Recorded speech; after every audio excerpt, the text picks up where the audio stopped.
As she grew up, Diamond Bradley's infatuation with social media became a dangerous obsession. Born in Clarksville, Tennessee on March 21, 2001, she was the youngest of two siblings, her brother Dequan being 3 years older. After their parents split, they moved to the small town of Spring Valley, Illinois, where close relationships and mutual support were key in this community of only 5,000 people. Diamond's mother, Doris, worked as a cook at a nursing home, while her older brother took on the role of guardian and mentor. Her cousin, Giovanna, who resembled her so much they could be twins, was also a constant presence in her life. But their idyllic setting had one major drawback: a lack of activities for teenagers. As Diamond entered her teenage years, she turned to social media and smartphones to fulfill her need for connection and entertainment.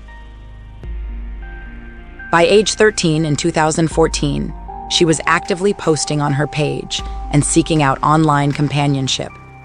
Despite her seemingly normal interests like singing and playing with her siblings, there were underlying emotional shifts that Diamond experienced during this tumultuous time of transitioning into adulthood.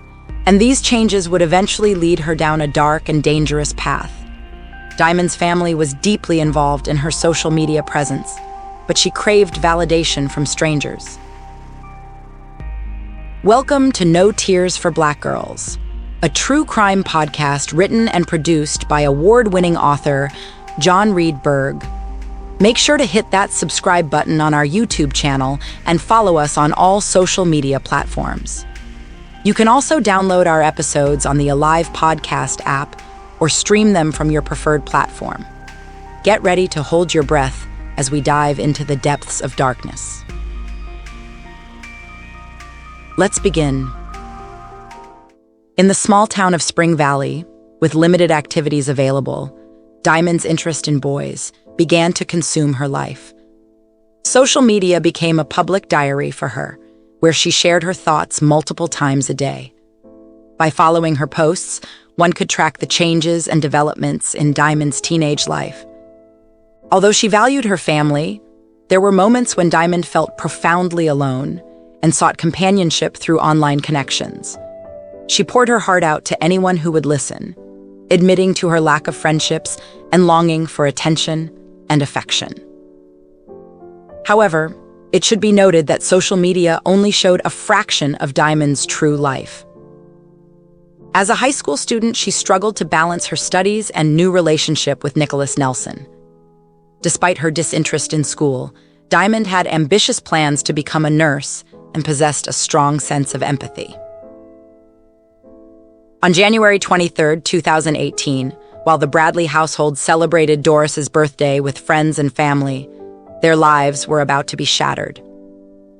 As the night came to an end and guests left, Doris noticed that Diamond never returned home after saying goodnight and taking a shower. Her concerns grew as time passed without any word from her daughter. With no means of transportation and harsh weather conditions outside, it seemed unlikely that Diamond would have gone for a walk. By 8:30 a.m., Dequan, who lived separately due to his busy schedule, arrived at the house but couldn't find any sign of Diamond. Doris's worry escalated into panic as hours went by without any contact from her daughter. She reached out to all of Diamond's acquaintances, but none had heard from her. After exhausting all options, Doris reported Diamond missing at 6 p.m. Using cell tower signals, authorities pinpointed the last known location of Diamond's phone at 7:18 a.m. in Tonopah, Illinois. However, this only provided a vague search area and no specific location. It appeared that the phone had either died or been intentionally turned off, as there was no further activity or social media engagement from Diamond. Desperate for any information, Doris turned to Diamond's cousin Giovanna, who had been communicating with her the previous evening. To Doris's surprise, Giovanna revealed that Diamond owned a second phone with internet access, but it was password protected and did not have a cellular plan.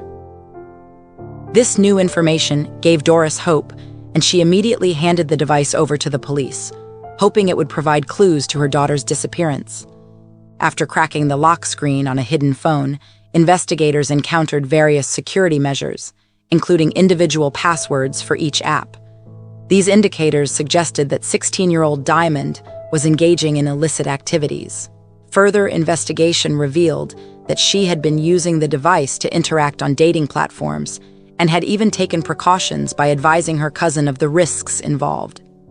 Despite strict rules about dating from her mother Doris, Diamond had created an older online persona, hindering law enforcement's search efforts. As they combed through surveillance footage and spoke with locals, Diamond's brother put up missing posters in nearby towns. The guilt-ridden family eventually came forward with new information about Diamond's involvement in a dangerous business of meeting men for money. Despite their best efforts, it seemed as though Diamond had fallen into a dangerous trap, unbeknownst to her naive younger self. The severity of the situation became clear as the family grappled with their own personal feelings of failure and helplessness in finding their missing daughter, sister, niece. Deep down, she was a young girl exploring the world with innocence and curiosity, unaware of the lurking dangers that awaited her on those train platforms, predators waiting to prey on vulnerable youth. The temptation of quick and easy money for social outings was an enticing but perilous prospect. Law enforcement knew that many of Spring Valley's youth were trapped in monotony, their only escape being through their digital devices. This disconnect often left parents blind to the potential hazards their children faced online. In response to growing concerns, local police enlisted the help of the FBI to access and analyze data from Diamond's primary phone, hoping to retrace her steps on the day she vanished. With the assistance of the FBI, they were able to map out Diamond's path and determine that she was most likely abducted in a vehicle due to the fast pace of movement detected. Surveillance footage from the area captured 13 vehicles passing through, but poor image quality made it difficult to identify license plate numbers. In a clever move, authorities placed a patrol car equipped with a dash cam at a strategic intersection in hopes of narrowing down the suspects. After 2 days, this tactic proved successful, as it ruled out all but 2 vehicles, a red pickup truck and a black Jeep, that mysteriously disappeared from the surveillance footage after being spotted. Lacking solid evidence to prioritize these vehicles over others, detectives turned their focus towards thoroughly investigating each one, starting with the red pickup truck and black Jeep. Meanwhile, investigators combed through Diamond's digital interactions, scrutinizing messages on dating apps and social media platforms. Their efforts paid off when they discovered that Diamond had sent a message to a 26-year-old man, known as Gerald or Jay, just minutes before she went missing on January 24th at 6 a.m. During the course of their investigation, this individual became their main suspect. Jay admitted to having a romantic connection with Diamond, but claimed he cut off contact once he found out her true age on the morning of January 24th. According to Jay, Diamond had invited him to meet at an IHOP restaurant, but quickly retracted the invitation and apologized, stating that the message was meant for someone else. At 6:40 a.m., Jay responded with a benign smiley face, but soon received a distressing message from Diamond stating, "I'm dying."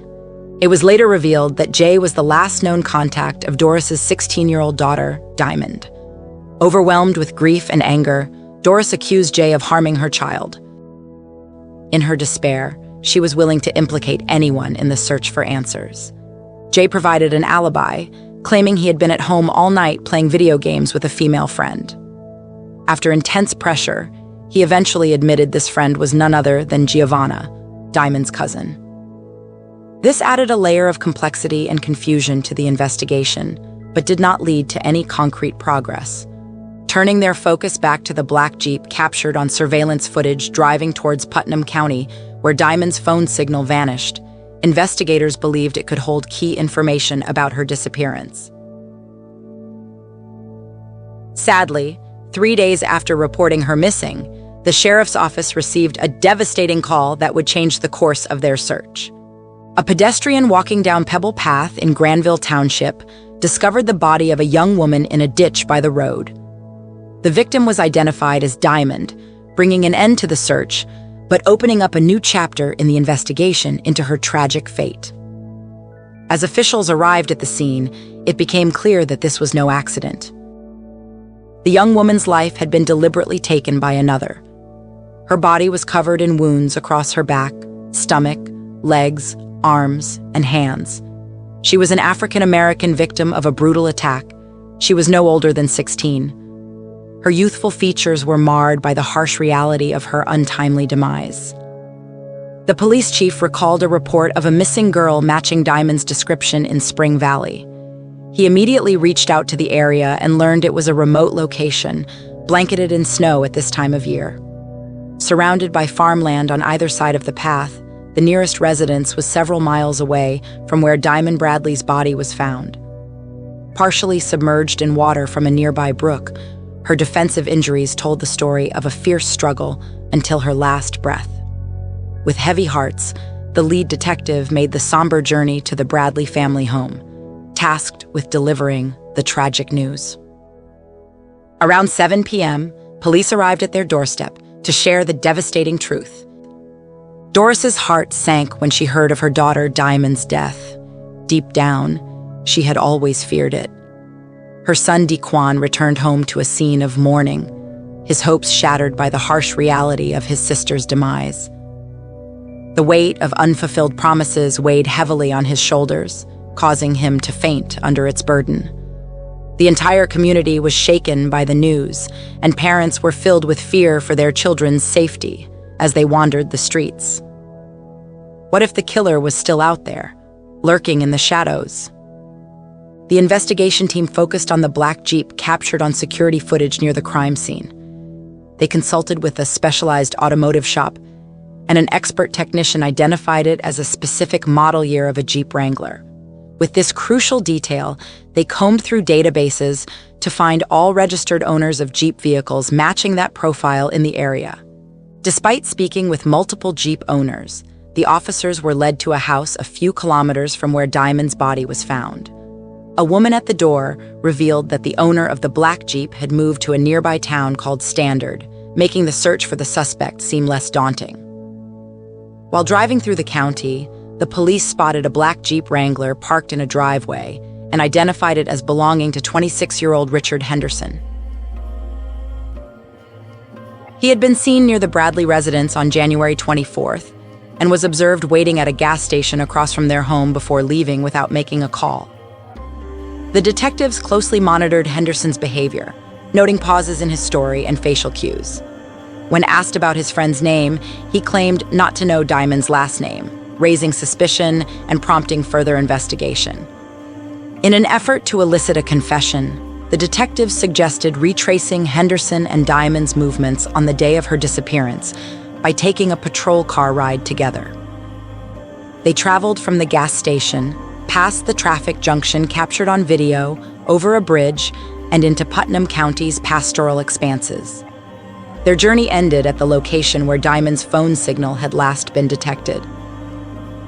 All that remained were stuffed animals and artificial flowers at her memorial next to a creek bed, a grim reminder of what had transpired there. Diamond's loved ones had created this memorial as a way to honor her memory in perpetuity, vibrant flowers standing out against the snowy white terrain. These items, much like Diamond herself, seemed out of place in this desolate area where she had met her tragic end. During questioning by the detective, Richard broke down in tears, finally overcome with emotion. The detective seized this vulnerable moment and urged Richard to tell them what had happened. Overwhelmed with grief, he could no longer look at Diamond's memorial as he recounted his story through sobs. It was brief. They had gone to this remote location for an intimate encounter, but when Richard asked Diamond to leave the car, she refused, and instead pulled out a knife. A struggle ensued, and Richard claimed he acted in self-defense, trying to deflect her knife-wielding hand, which accidentally resulted in her being stabbed in the abdomen. However, the autopsy revealed over 20 stab wounds on Diamond's body, including some on her back. At nearly 6 feet tall and double Diamond's weight, who was just shy of 5 feet, Henderson's story seemed implausible. He was a fully grown adult, facing a child who posed no physical threat to him. Sadly, before their search even began, Diamond had already passed away. More than 200 people attended her memorial service, including family, friends, classmates, and teachers from Spring Valley High School. Her mother, Doris, chose cremation, as she couldn't bear the thought of leaving her daughter in a graveyard. She wanted to keep Diamond close to her always. In fact, Doris even brought Diamond's urn with her to the courtroom during Henderson's sentencing. Richard ultimately accepted a plea deal, confessing his guilt in order to avoid a life sentence. He was sentenced to 53 years in prison without parole. Doris later revealed that she had contemplated taking her own life after losing her daughter, but couldn't bring herself to do it because of the impact it would have on her surviving children. The absence of Diamond left a profound void in her life that could never be filled. Thank you for tuning in to No Tears for Black Girls, now a part of the Alive Podcast Network, the first Black female-owned and operated network dedicated to amplifying Black voices. If you enjoyed this episode, please show your support by following us on the Alive Podcast app, available on both iPhone and Android. You can also stay connected with us on social media and YouTube at No Tears for Black Girls, or on X at No Tears for BG. Remember to stay loved, stay blessed, and stay safe. Until next time.